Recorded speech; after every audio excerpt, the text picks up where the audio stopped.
Ok, maintenant qu'on a fait voilà, cette partie avec les cœurs, nous, ce qu'on voudrait maintenant, c'est ce petit effet de hover où quand on passe au-dessus du cœur, on est voilà, on est cette petite transition avec ce machin qui devient rose.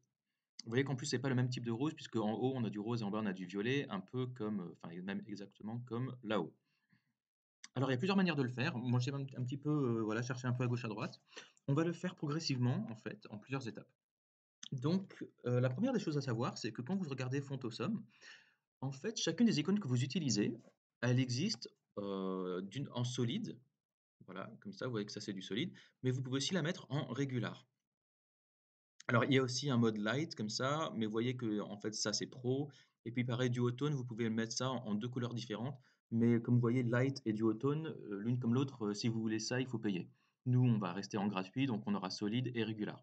Par contre, ce qui est intéressant, c'est que si vous regardez ici, là, dans le classe dans la classe là, en fait, pour le régular, vous avez FAR et pour le solide, vous avez FAS. Donc en gros, c'est Font Awesome solide et Font Awesome régular. Donc, en fait, c'est exactement le même élément, c'est juste que la classe FAR qui devient FAS. Alors, pour l'instant, on va le faire comme ça, et vous verrez qu'après, on changera encore. Donc, commençons par ça. Donc, ce que j'ai fait ici, c'est que puisqu'on a deux éléments, alors on a donc, je vais me mettre là sur le premier, là sur la palette du goût, mini le montant. Je vais prendre ce FAR et en dessous, je vais mettre un FAS. Voilà, donc maintenant j'ai deux cœurs. Euh, alors, est-ce qu'on va avoir les deux? Non, on va pas voir les 2. Vous voyez? Comment ça se ah si voilà. Il est donc on a celui qui est au-dessus là. Parfait. Et alors, déjà ce qu'on pourrait faire, heu heu, alors, moi ce que je cherche à faire en fait, c'est de faire un gradient sur le texte. Et en fait, si vous regardez, une bonne manière de faire un gradient sur le texte, j'ai trouvé cette manière ici qui est, d'une part, de mettre un linear gradient donc sur votre texte, voilà comme ça. Et le truc c'est que le texte lui-même en fait, ce qu'on cherche à faire, c'est que, vous voyez que de base, votre texte, imaginez que par défaut, il est black. Alors, est-ce que je peux le modifier? Non, on dirait que je peux pas. En gros, le background, en fait, c'est pas le texte qui est de couleur gradient, c'est le background. Et vu que le texte, en général, il est noir, si vous voulez voir le background qui est derrière le texte, il faut que vous le mettiez en transparent. Et puis, une autre propriété aussi qu'utile, c'est le background clip text. Je vais vous montrer un petit peu tout ça. On va commencer par le background clip. Alors, allons-y sur MDN, la doc officielle. Et vous voyez que ici, donc, on a un background on a un background ici sur l'image. Et vous pouvez mettre le background clip pour dire où est-ce que vous voulez appliquer ce background. Là, il est sur le border box, donc voilà, la position naturelle de base. Vous pouvez le mettre sur le padding box, donc en fait, ça va exclure la bordure. Vous pouvez mettre ça sur le content box, c'est-à-dire uniquement sur le contenu. Et vous pouvez aussi mettre ça sur le texte. Et là, vous voyez, en fait, sur le texte, il y a le background, il ne s'affiche que sur le texte. Mais attention, comme vous pouvez le voir ici, si vous faites ça, vous devez mettre votre texte en couleur transparente. Sinon, si par défaut, vu qu'il est, je sais pas, red, vous voyez que là, ça ne se voit pas du tout. Par défaut, on va dire qu'il est black, vous voyez, là, ça ne se voit pas. Donc, il faut bien que vous mettiez votre machin, là, votre texte en couleur transparent. Alors, autre chose aussi, background clip, c'est une fonctionnalité encore expérimentale qui n'existe pas encore partout, hein. Donc, je vais aller sur caniuse.com pour voir à quel point c'est répandu. Donc, je vais prendre le background clip, je vais le chercher, et vous voyez que, alors voilà, bon, maintenant ça commence à être, voilà, c'est répandu à peu près partout. Bon, tous les browsers le supportent, à part Internet Explorer, et puis à part Opera Mini. Mais bon, en général, ce qu'on fait, c'est qu'on rajoute également ce préfixe là, ce WebKit, qui est une manière de le rendre compatible. Voilà, si background clip ne marche pas, et ben, vous avez des préfixeurs qui le permettent de le faire marcher. Donc, en gros, quand vous voulez mettre un background, un gradient sur un texte, il faut toujours utiliser ces trois propriétés ensemble. Alors, faisons ça. Je vais copier. Donc, je vais copier ça. Alors, on va commencer par aller sur le FAS, FA Heart. Alors, où est-ce qu'il est? Ok, donc il est là. Alors, le FAS, qui est donc à l'intérieur de Card Description, qu'est-ce qu'on a dit qu'on lui disait? Ben, on va lui mettre un color transparent. Ok, Et donc là, bon, ça change rien. Alors, on va mettre background. Alors, je vous rappelle que les gradients, c'est toujours en background image, hein. Alors, c'est quoi? On va mettre un linear gradient. Et puis, on le changera un peu plus tard, mais donc on va le faire aller voilà, du red au blue. Est-ce que ça marche? Non, pas encore. Alors, attends, j'ai l'impression il a pas rechargé la page. Non, alors pourquoi ça marche pas encore? Alors, mon FAS, il est là et je le vois pas. Est-ce que je suis bien en train de servir? Oui, port 5500, index.html. On va faire un clic droit là-dessus à nouveau. Font size, transform, translate, machin. Tout ça, on était bon. Mais pourquoi est-ce qu'il me met pas le... Tiens. Alors, on va faire clic droit, empty cache and hard reload. Ok, toujours pas ça. Ok, bon alors c'est pas grave, on continue. Oui, puisque voilà, pour l'instant on a juste mis un background image et donc oui, d'accord. Ok, il faut peut-être qu'on aille un petit peu plus loin. Alors c'était quoi? C'était background clip et donc c'est texte. Est-ce que ça marche? Pas encore. Alors on avait vu qu'il fallait aussi donc mettre en 2 fois, il fallait mettre WebKit devant. Est-ce que ça marchera comme ça? Non, pas encore. Color transparente, background image linear gradient, background clip text, WebKit background clip text. Ok. Mais pourquoi est-ce qu'on le voit toujours pas là? Est-ce qu'il s'est mis là? Il s'est pas mis en bas? Alors, menu clair. Bon, ça veut dire que j'ai pas dû mettre une bonne classe. FAS Heart. Alors FAS à l'intérieur de card description. Qu'est-ce que ça? Est-ce que ça a converti quelque chose? Voilà, donc voilà. FAS à l'intérieur de card description. Normalement, ça devrait marcher. Qu'est-ce qui se passe si je lui change sa couleur? On va lui mettre couleur green. Voilà, on voit que là, ça a bien compilé. Et non, ça marche toujours pas. Alors, peut-être que, vous savez quoi, je vais intervertir le FAS et le FAR. Je ne sais pas lequel des deux est au-dessus de l'autre, donc voilà, là je les ai intervertis. Qu'est-ce que ça donne? Non plus. FAR et FAS. Alors là, je ne vous cache pas que je suis un peu perdu là.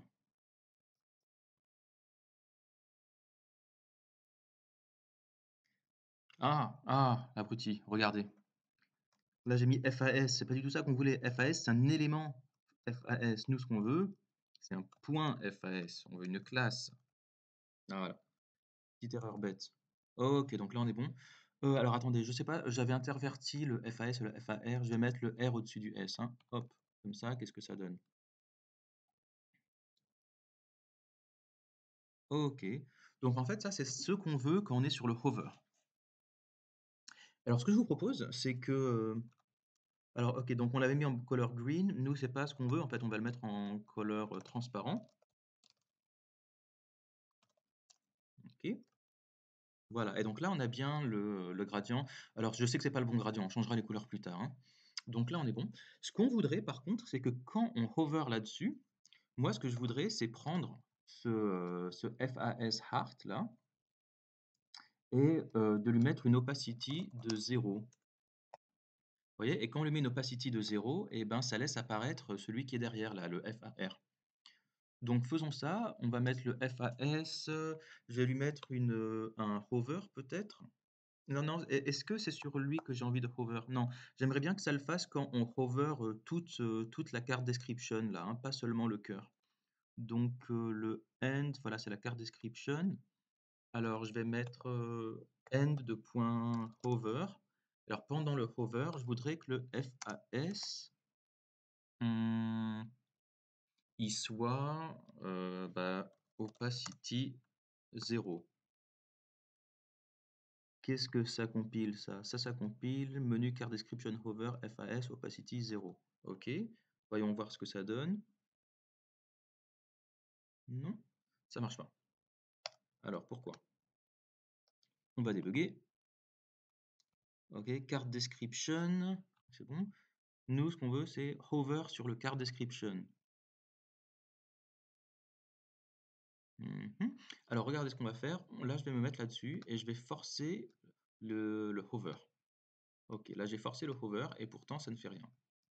Ok, je vais appuyer là sur le hover. Ouais, c'est rien. Menu card description, border background color. Mhm. Alors, est-ce que c'est le card description hover? Ouais. Qu'est-ce qui se passe si je prends ça et que je le mets au-dessus, là, à l'intérieur? Ah, donc là, ça me fait... Ok, donc là, en fait, ça me met un hover sur le FAS. Donc, c'est pas ce que je veux. Je vais ressortir de là. Ok, il se passe quoi si j'enlève le et commercial? Non, ça me fait un élément qui serait hover à l'intérieur du card description. Ah, mais quoi que ça pourrait marcher. Non, non, c'est pas super. On va garder le et commercial. Euh, qui laissez-moi voir.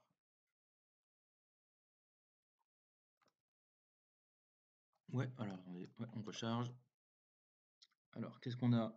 Ah, ok, donc là j'ai le machin. Ok, donc là, alors c'est le contraire de ce qu'on veut, c'est le contraire de ce qu'on veut. Là, en fait, il est rouge, sauf quand on le survole. Donc c'est exactement le contraire de ce qu'on veut.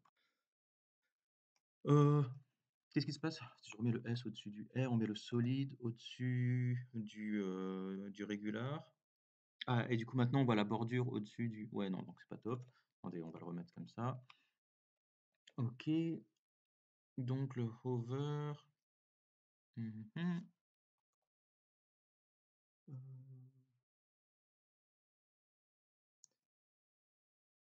Ok. Qu'est-ce qui se passe maintenant? Allez, on recharge. Mhm. C'est marrant. Alors, il y aurait une manière qui serait de dire quand on le hover pas. Donc, je pourrais utiliser un not hover, mais c'est pas super. Je préférais plutôt utiliser.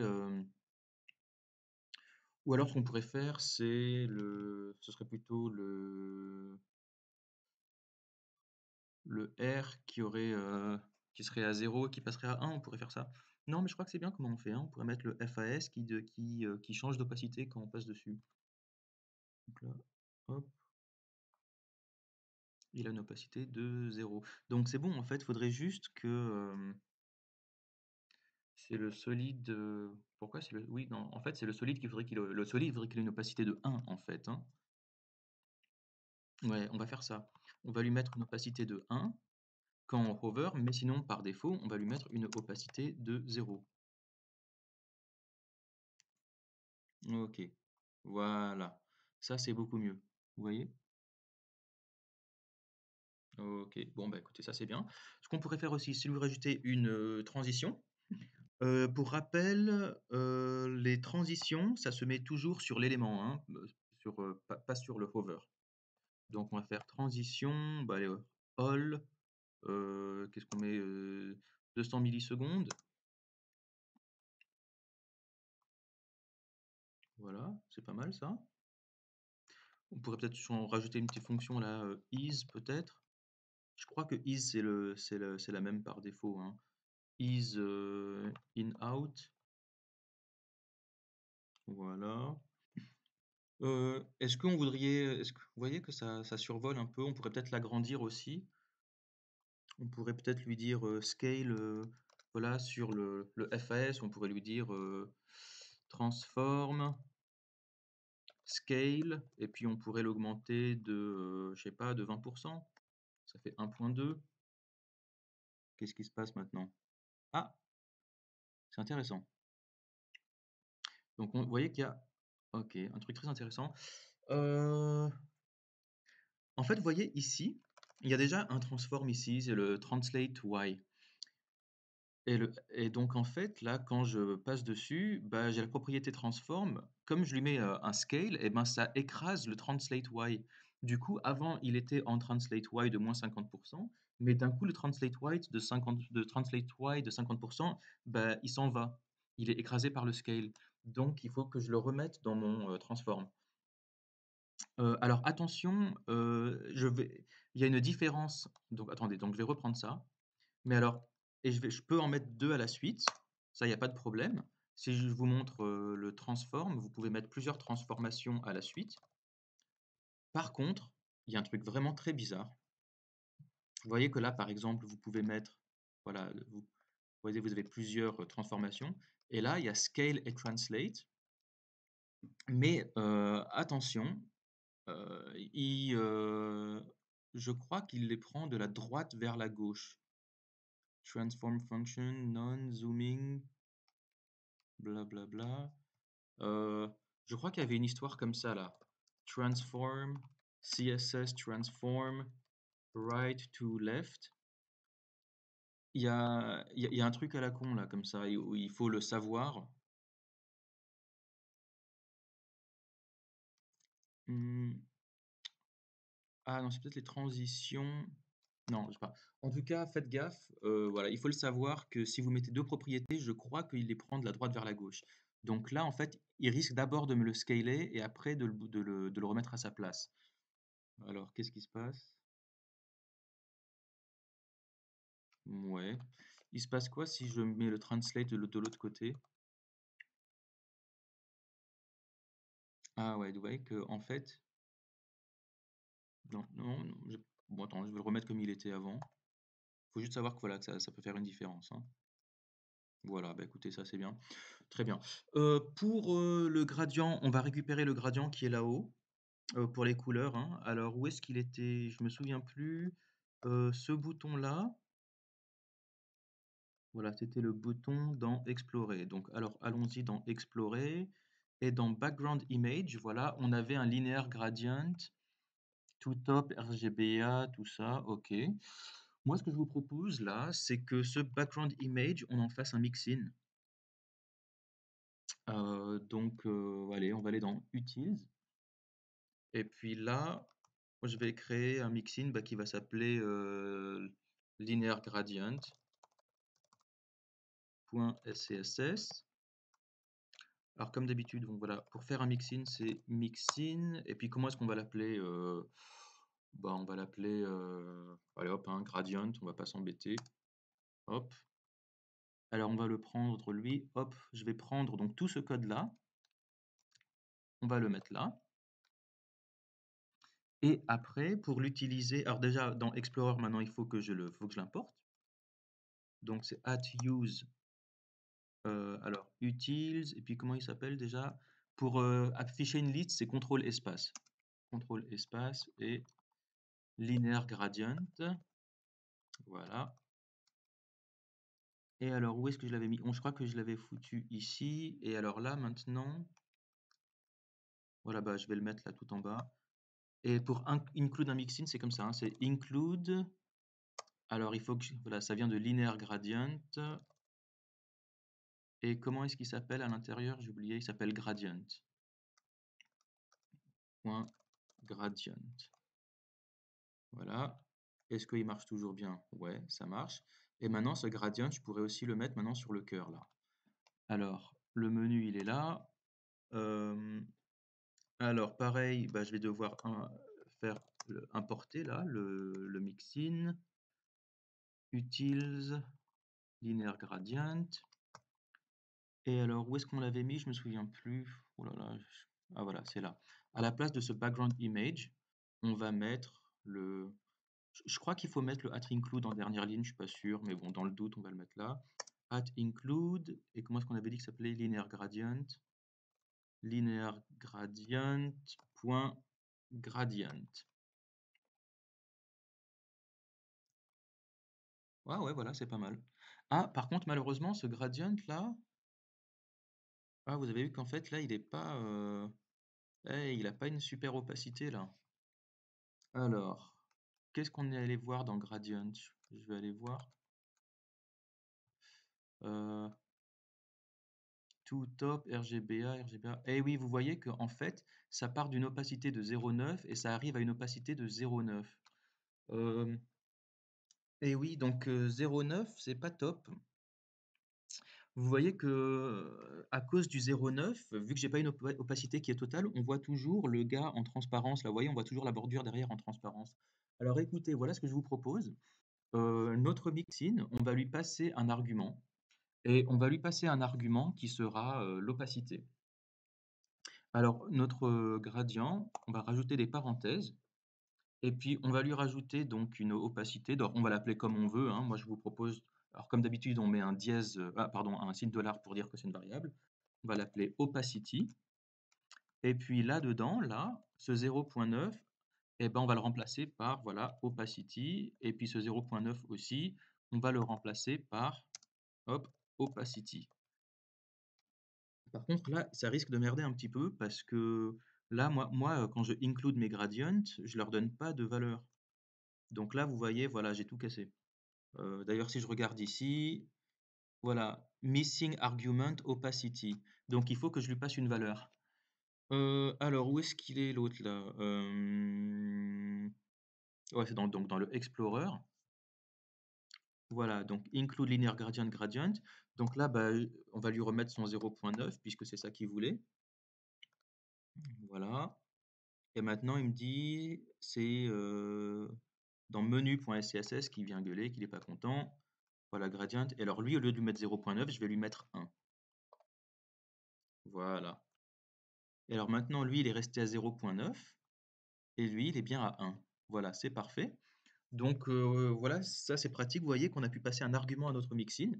Alors un dernier petit truc, moi je ne sais pas si mon collègue qui va utiliser mon mixin, enfin là vous voyez le problème de ce mixin, c'est qu'on est obligé de lui passer un argument maintenant. Ça veut dire que moi, le fait que j'ai rajouté un argument, ça oblige tous les endroits où ce mixin est included, partout où j'utilise ce gradient, je suis obligé maintenant de lui rajouter un argument. Donc là, vous voyez, avant, je l'utilisais facile dans, je l'utilisais là dans Explorer. Voilà, je l'utilisais comme ça.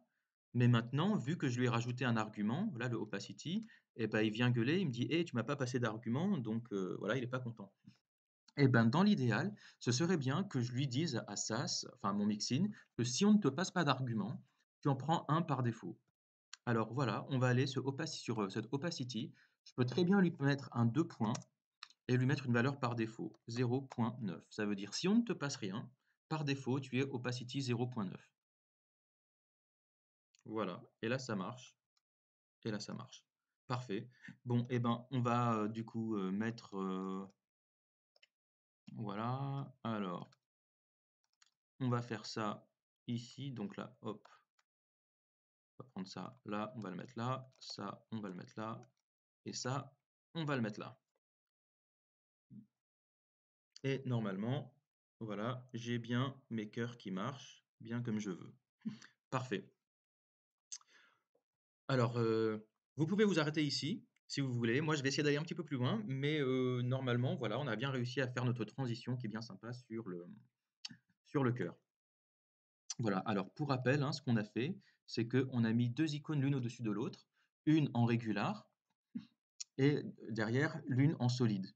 Et quand on hover, la, la solide, elle arrive avec une opacité de 1, puisque par défaut, voilà, elle a une opacité de 0.